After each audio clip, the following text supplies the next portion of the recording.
Morning. So some of you have talked about how when you put something into the class notebook or the assignments as an actual page, the kids it's actually disappearing on them. And there is a workaround on there that is available, not in the class notebook, but it's actually in the OneNote version. So I'm going to show you what you can do there. So I'm going to place this first in my notebook. I will show you in another video how then to get to it as an assignment. But I'm going to put that in my content library because I am going to end up distributing it to all of my students. So I'm going to come into my content library. I'm going to right click and I'm going to add a new page. Okay, and this is going to be my part 1 literary analysis. But then instead of trying to insert it here, because this is how it kind of disappears, I'm going to come up here where it says open in browser. I'm going to select open in app.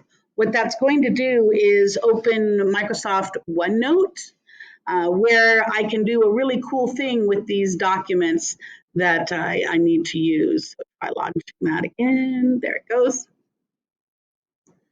In OneNote, what you can do actually, and you'll see it opens up that page, what it lets you do is if you come up here to insert and file printout, and yes, that is an option in class notebook, but the piece that we're going to do is not. So I'm going to come up and get that document that I want, which is my part 1 literary analysis. It is a PDF.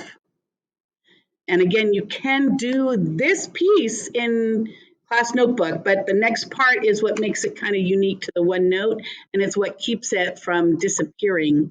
So here's the piece, and you can see that I've got the document right here. Here's the magic in OneNote. If you right click on it, set picture as background. What that does is it's now a fixed piece on there, all right? And then I am going to actually come up here and say draw, and I'm going to grab here, and I'm going to create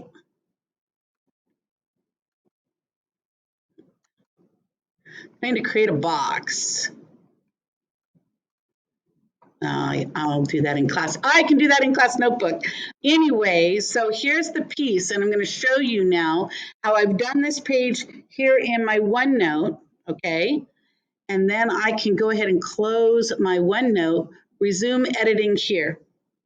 And what will happen in the magic that is Teams in a moment, that page should magically appear here.